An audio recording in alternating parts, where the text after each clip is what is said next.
Pisces, Sun, Moon and Ascendant signs to your astrology and tarot reading for the week ahead. I'm going to be reading the chart to see what is happening in the planets in the sky at the moment and to see how they could be affecting you, Pisces. Now I'm reading off a printed chart today because my computer's glitching and it's bringing up screens in front of me that I have to keep moving.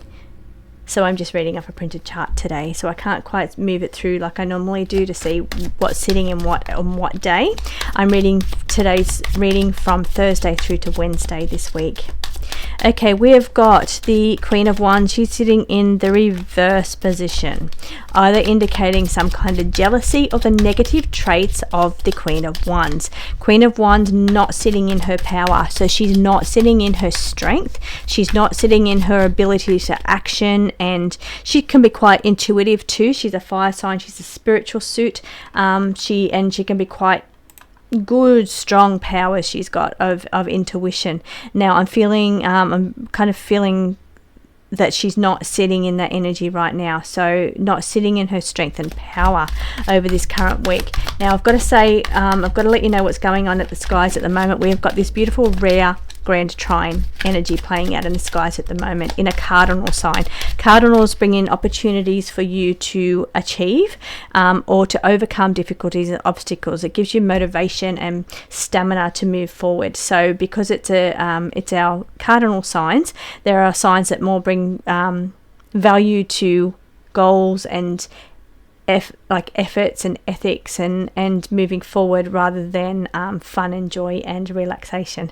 So it's this energy that's really playing out in a big way, strong, intense energy to push you, to motivate you, to give you drive. Now, the planets that are playing out, what it means when we have this grand trine, or it's not a grand trine, it's a grand cross, it's a cardinal grand cross with all of the cardinal signs. So we've got Libra Sun, we've got Mars in Cancer, we've got the wounded healer in Aries, and then we've got Pluto in Capricorn. Pluto wants to bring changes and transformations. This energy is all culminating and mixing together and hitting each other in a big way, so it's so intense. The Sun wants to talk about your vitality, you being yourself and shining your beautiful light, your positivity. Mars is your stamina and your strength and your drive, your motivation. Wounded healer is the working through past traumas or teaching others and helping them move through their traumas. Now, how it affects you, Pisces, is through the water sign, which is Mars. Mars is in Cancer. Mars is that stamina, that motivation. It could be conflict or tension as well that is arisen.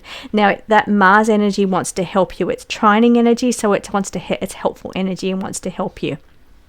That's how you're connected to the Grand Cross, through Mars, because the Mars is connected to these other three planets and it's being intensified with its energy, and then this Mars energy hits your energy, Pisces, so therefore it wants to help you with it. The Mars wants to give you strength and motivation into your sign. Now you've still got Saturn in reverse, in retrograde, in your sign, so therefore it is obstacles and overcoming obstacles. It could be on a deeply in an inward kind of way because it's in retrograde, so it could be about reevaluating certain things in your life, looking at the obstacles that's come up in your life and how you need to deal with them in the future.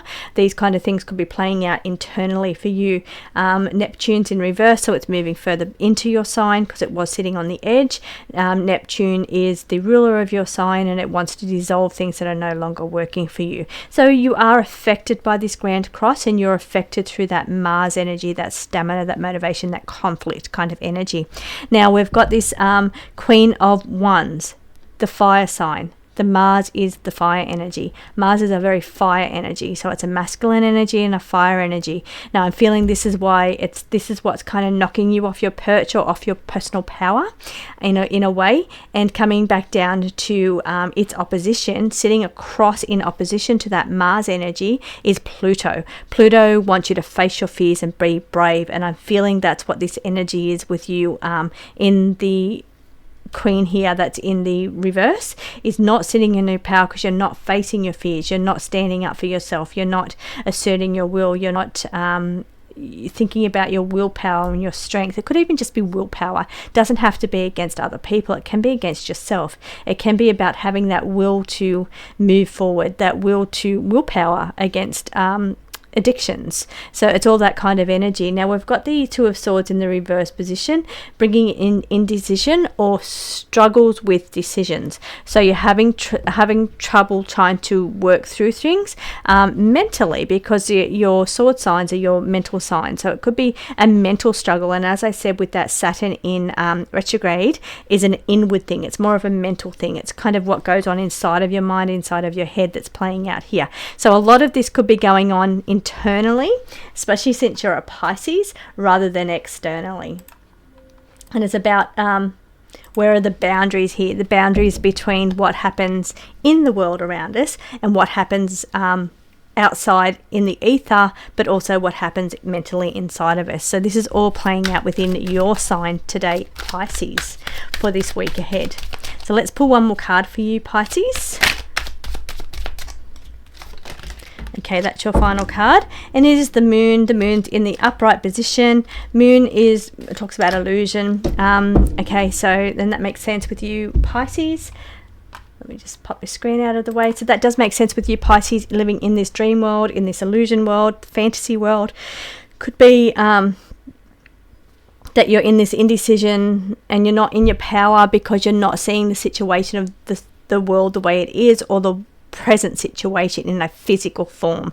You need to look at it from a more physical perspective, not so mental, not so ethereal. It's more physical that you need to look at it. I think this is why the illusion's happening, because you need to see things the way they really are happening and really are occurring, not just what's going on inside of your head, or going on being affected off with the fairies in a way, because we've got that illusion moon card sitting there as well. Something serious going on around Asia. So I don't know how that affects you, Pisces. So let me pull in. Okay, I didn't actually ask, so I'll leave them sitting there. But I want to ask for Pisces for the week ahead, a message for the week ahead. Let's keep that one out. 109, number 10 or 9 or 109 could be important to you this week. But free will. Free will is important, and that's where we're bringing in that energy of willpower, assertion, a dominance, standing up for yourself, standing in your power, because your queen is in reverse. She's not in a power, and she's the willpower. She is a fire sign. She's all about will. She's all about impulsiveness, willpower, exploration, adventure. That's what she's all about. She's not in her power. So it's all about your free will, choices you make. With this indecision, it's about the choices that you make, and you need to make them from a clear perspective, not an illusional perspective, is what it's saying here with this moon in the upright position. Thank you so much for joining me, Pisces. I hope you have a beautiful week, and I will see you again next week.